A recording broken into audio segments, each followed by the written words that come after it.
যারা বক্সের কাজ করতে চাইছিল, যারা যারা বক্সের ব্যবসা করেছো, যারা যারা বক্স বাজাতে চাইছো, যারা যারা অপারেটর হতে চাইছিলে এতদিন, তাদের জন্য সুখবর। তাদের জন্য প্রতি মাসে 1,500 টাকার একটা চাকরি পাওয়া গেছে, যেই চাকরির নাম হচ্ছে শিক্ষিত বেকার হতে হবে। আবার যাই তাই বেকার হলে হবে নি, শিক্ষিত বেকারদের জন্য একটা চাকরি এসছে, যার নাম হচ্ছে যুবসাথী প্রকল্প।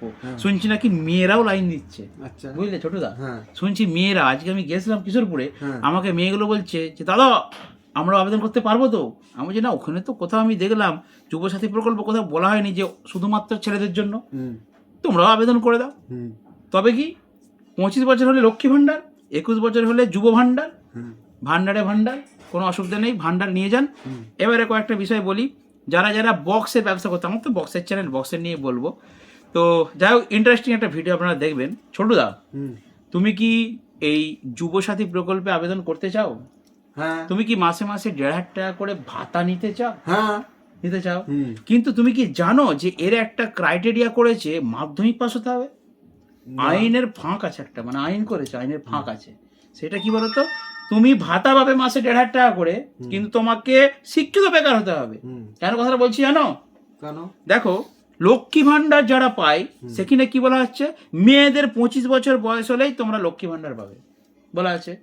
যারা বার্ধক্য ভাতা পায় তাদেরকে বলা হচ্ছে 60 বছর বয়স বেরালেই সে বার্ধক্য ভাতা পাবে, পাচ্ছে। যারা বিধবা ভাতা পায় তাদের স্বামী মরলেই বলা হচ্ছে যে সে বিধবা ভাতা পাবে, পাচ্ছে। যারা বিকলাঙ্গ, শারীরিক দিক দিয়ে পঙ্গু, তারা বিকলাঙ্গ ভাতা পায়, পাচ্ছে, পাচ্ছে। তাহলে এই বেকার ভাতা বা এই যুবশ্রী প্রকল্পের বেলায় কেন বলা হচ্ছে যে মাধ্যমিক পাস হতে হবে? বলো, তার মানে কি? আমাদের এই দেশে, মানে আমাদের এই রাজ্যে, বলি এই দেশে নয়, দেশে বলাটা ভুল হবে, আমাদের এই রাজ্যে এমন একটি ব্যবস্থা চালু হয়েছে যেখানে বেকার হলে টাকা পাওয়া যায়, কিন্তু শিক্ষিত বেকার হতে হবে। মেয়েদের বেলায় নয়, ছেলেদের বেলায়। এখন যেই মেয়েগুলো মাধ্যমিক পাস, তারা এই আবেদনটা করবে। যে মেয়েগুলো মাধ্যমিক পরীক্ষা পাস করেনি তারা করবে নি, ভাই, মিটে গেল। আর ছেলেদের ক্ষেত্রে যারা যারা এই বক্স বাজাতে চাইছেন, বক্সের কাজ করে, আমি তো প্রথম দিনে দেখেই ভাবছিলাম, যা হোক আমাদের অপারেটর ভাইগুলো বা আমার এখানে অনেকগুলো স্টাফ থাকে, প্রত্যেকে আমি ধরুন 6-7 হাজার মাইনে দিই, আর 1,500 টাকা করে যদি ভাতা পাওয়া যায়, ধরো এই ছোটদার কথাই বলি, ইনি কালার করে, আমি এখানে ধরুন ওনাকে কত ইনকাম করো আমার কাছ থেকে মাসে? মাসে কত বলো, কত? 5-6 হবে। 5-6 হবে। তুমি তো রং করো, অবসর টাইমে করো, অবসর টাইমে এসে আমার কাছে কালারের কাজ করে 5-6 হাজার করে। তো যদি একটা মাসে 1,500 টাকা করে পাওয়া যেত, তাহলে ওটা 6-এর সঙ্গে 8-1.5 7 7.5 যোগ দিত। আর একটা কি সিস্টেম আছে জানো, লক্ষ্মীর ভাণ্ডার 500 ছিল, হয়ে গেছে 1000, 1000 থেকে হয়ে গেছে এখন 1,500। তো এই বেকার ভাতা প্রকল্পটা 1,500 দিয়ে শুরু হচ্ছে, কিন্তু এটাও দেখবেন যখনই ভোট আসবে তার আগে 2,000 হবে, 2,500 হবে, 3,000 হবে, তো এরকম বাড়তেই থাকবে, এটা তো সিস্টেম। তো সেই জায়গায় যদি এই মানুষটা পেত 1,500 টাকা, কিন্তু একটাই কি ক্রাইটেরিয়া আছে, মাধ্যমিক পাস হতে হবে। আমি এই জায়গাটাই বলবো বন্ধুরা, আমার এটা পছন্দ হয়নি। লক্ষ্মী ভাণ্ডারের বেলায় বলা হচ্ছে 25 বছর হলে লক্ষ্মী ভাণ্ডার পাওয়া যায়, আর বেকার ভাতার বেলায় কেন তারা বলছে যে মাধ্যমিক পাস হতে হবে? ঠিক কিনা? অরিজিনালি বন্ধুরা আমি বলছি একটা কথা, যে আমাদের এই বেঁচে থাকার জন্য, যাদের জন্য আমরা মুখে দুটো অন্ন দিতে পারি, সেই কৃষক বন্ধু, সেই চাষি মানুষ, আমার মনে হয় চাষি মানুষদের মধ্যে, চাষির ছেলে কি হয়? চাষি হয়। ডাক্তারের ছেলে কি হয়? ডাক্তার হয়, বা হওয়ার চেষ্টা করে। মাস্টারের ছেলেটা মাস্টার হয়, এটা একটা রীতিগত কথা। তো সেই হিসেবে ক্যালকুলেশন যদি করি, দেখবেন যারা মধ্যবিত্ত ফ্যামিলি আছে তারাই কিন্তু ছেলেমেয়েদেরকে অন্তত মাধ্যমিকটা পাস করিয়েছে। আর যারা খুব গরিব মানুষ, যারা SC ST ক্যাটাগরি বা আরও একটু নিম্ন কাস্টের মানুষ আছেন, তাদের মধ্যে পড়াশোনাটা খুব বেশি হয়নি, কিন্তু তারা বেশি গরিব। তো সেই মানুষগুলোর কথা ভেবে যদি এটা বলা হতো যে যাদের 21 বছর বয়স তারা বেকার ভাতাটা পাবে, অন্তত এই মাধ্যমিক পাস এই অপশনটা খুব সাংঘাতিক ব্যাপার করে দিয়েছে। ছোটদা যার জন্য বাদ পড়ে গেছে। তোমার নামটা কাটা, তোমার নামটা কি? কাটা। তাহলে তুমি হিন্দি হয়ে যাও ফাঁকা, বুঝা গেছে? তো যাই হোক বন্ধুরা, এই টপিকে ভিডিও নয়, ভিডিওটা হচ্ছে যে আপনারা তাহলে কি করবেন, যদি মাধ্যমিক পাসটা করতেন তাহলে তো খুবই ভালো হতো। যা হোক, মাধ্যমিক পাসটা করলে 1,500 টাকা করে মাসে পাওয়া যেত। তো যাই হোক, পাওয়া যাচ্ছে না। আচ্ছা, মেয়েরাও কিন্তু আবেদন করতে পারেন, এটুকু বলে দিলাম। আর ফর্ম কিন্তু ইংলিশে আছে। আমার এখানে 4-5টা ছেলে মাধ্যমিক পাস আছে, ওরা আবেদনটা করবে, যারা আমার এখানে ফোন টোন তুলে বা দোকানে কাজ করে। আর যারা মিস্ত্রি লোক আছে ওনারা কিন্তু কেউ পাবেন না, কারণ মাধ্যমিক পাস কেউ নেই। দেখুন, আচ্ছা তুমি কেন মাধ্যমিক পাস করনি বলো? 7 পাস কেন? পড়াশোনা খরচ হয় বাবা তখন হেল্প করেনি, তাই তো? বাবা আচ্ছা, মারা গেছে। তোমার বাবা যদি জানতো যে মাধ্যমিকটা পাস করলে আমার ছেলেরা 1,500 টাকা করে মাসে মাসে ভাতা পাবে, মানে বেকার ভাতার চাকরিটা পাবে, তাহলে তোমার পড়াতো না পড়াতো নি? হ্যাঁ পড়াতো। খারাপ ঠিক পড়াতো বলো? জমি বিক্রি করে দিয়ে হলেও পড়াতো। এটাই হচ্ছে ব্যাপার। যদি কেউ জানে যে মাধ্যমিকটা পাস করলে মাসে 1,500 টাকা করে পাওয়া যায়, তাহলে অবশ্যই কিন্তু পড়াতো। কি বলো, সত্যি বলছি আমি? হ্যাঁ সত্যি। অবশ্যই। তো যারা 9-এ পড়ে পড়া ছেড়ে দিয়ে বাইরে চলে গেছো, হয়তো কাজ করছিলে, এখন কাজ নেই, তারা আফসোস করছে যে যদি মাধ্যমিকটা দিয়ে আসতো রে বাবা, তাহলে 1,500 টাকা করে খাতায় নামটা উঠে যেত সরকারি খাতায়। এরকম একটা ব্যাপার। তো যাই হোক, যেটা হয়ে গেছে কিছু করা যাবে, কারণ পড়াশোনা আর ফিরে পাওয়া যাবে না।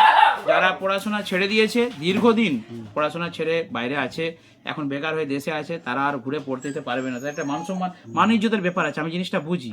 তো যাই হোক, আমার এখানে যতগুলো স্টাফ কাজ করে, ওদেরকে আমি সামান্য কিছু বেতন দিই, আমার সামর্থ্য নেই, যেটুকু সামর্থ্য সেটুকু দিয়ে তাদেরকে হেল্প করি। তো আস্তে আস্তে বেতন বাড়বে, আমার দোকানটা বাড়বে, ব্যবসাটা বাড়বে। খুলে দাও গেটটা, রাস্তাটা ফাঁকা করে দাও। তো আমার দোকান বাড়বে, ব্যবসা বাড়বে, আমি আস্তে আস্তে ওদের বেতন টেতনও বাড়াবো, ঠিক আছে? ছোটোদারও ইনকাম বাড়বে, আরও বেশি কাজ করলে বেশি ইনকাম হবে। ছোটোদা কন্ট্রাক্টে কাজ করে। তো যাই হোক বন্ধুরা, এবারে বলি আসল কথা। তাহলে আমার অপারেটর ভাইরা যারা যারা বক্সের ব্যবসা করছেন বা বক্স তৈরি করবেন, বক্স নিয়ে ব্যবসা করবেন বলে ভাবছিলেন, তারা কোনো ভাতা কিন্তু পাবেন না, ঠিক আছে? ব্যবসায়িক কোনো লোন টোন নিতে পারেন, বাট কোনো ভাতা পাবেন না যদি না মাধ্যমিক পাস হয়। আর যারা যারা মাধ্যমিক পাস হয়, তারা আশা করি চট করে আমাদের এই বক্সের লাইনে কিন্তু আসে না। যারা মাধ্যমিক পাস 11-12 পর্যন্ত পড়েছেন, মধ্যবিত্ত ঘরের ফ্যামিলির ছেলেরা, তাদেরকে তাদের বাবা মায়েরা ব্যবসা করে দেয়, কোনো দোকান করে দেয়, কোনো ছোটখাটো বিজনেস করে দেয়। আশা করি মাইক চালাতে আসে না। তো খুব যারা খেটে খাওয়া মানুষ, যারা হ্যাঁ, এবারে বলবেন যারা বড়, তারা তো বড় সেট আপ করছে, আমি স্টাফেদের কথা বলছি। স্টাফ যারা অপারেটর, তাদের কথা আমি বলছি। তো যাই হোক, কিছু করার নেই। যারা মাধ্যমিক পাস আছেন তারা আবেদন করুন, আর যারা মাধ্যমিক পাস নেই তারা পাবেন না। 1 নম্বর অপশনেই কাটা পড়ে গেল। তো যাই হোক, এবারে বলি তাহলে কি করবেন এই অবস্থায়? সরকারি একটা প্রকল্পের টাকাও তো পাওয়া গেল না। তারা এই অবস্থায় কি করবেন? ভালো অপারেটর যদি হতে পারেন, বড় সেটআপের সাথে যদি কাজ করতে পারেন, ভালো টাকা উপার্জন আছে। বড় বড় মালিকরা যারা সোনা কাজ করতো, সোনার দাম বেড়েছে বলে তারা দেশে এসেছে, অনেকেই কিন্তু সেটআপ বানাচ্ছে। আপনারাও যদি একটু পয়সা থাকে, আপনারাও সেটআপ বানান, সেটআপের বিজনেস তৈরি করুন। শুধু কম্পিটিশনের সেটআপ নয়, প্রোগ্রামের সেটআপ তৈরি করুন, বিভিন্ন ফিল্ডে অনুষ্ঠানের সেটআপ তৈরি করুন। সেটআপ তৈরি করে আপনারা অনেক ছেলেদেরকে কাজে নিন। আপনারা ভাবুন, যারা যারা মাধ্যমিক পাস করেনি, সেই সমস্ত ছেলেরা আজকে সরকারি প্রকল্পের 1,500 টাকাটা পর্যন্ত পাবে না, তারা বাদ হয়ে গেল, বঞ্চিত হয়ে গেল, তাই তো? লক্ষ্মী বোনের বেলায় বলেনি যে মাধ্যমিক পাস হতে হবে, বার্ধক্য ভাতার বেলায় বলেনি যে মাধ্যমিক পাস হতে হবে, বলেছে? বিধবা ভাতার বেলায় বলেনি মাধ্যমিক পাস হতে হবে। শুধু বেকার ছেলেদের যখন পয়সা দিতে হবে, তখন একটা অপশন জুড়ে দিয়েছে মাধ্যমিক পাস হতে হবে। তাহলে কিছু করার নেই। অ্যাকচুয়ালি গরিব মানুষ যারা চাষি, আমার মনে হয় এই যে চাষিবাসী মানুষ যাদের জন্য আমরা খেতে পাচ্ছি, এদের কথাটা ভাবা উচিত ছিল। যা কিছু করার নেই, যেটা গভর্নমেন্টের নিয়ম তারা সেটা করবে, আমাদের তো এই বিষয়ে কিছু করার নেই।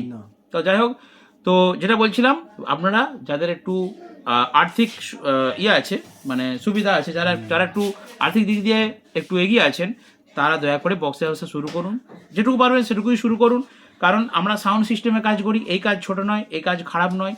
হ্যাঁ, সমস্যা হয়, ঝগড়াঝাটি, অশান্তি, গন্ডগোল হয়, সেটা কম্পিটিশনে বড় বড় ক্ষেত্রে হয়।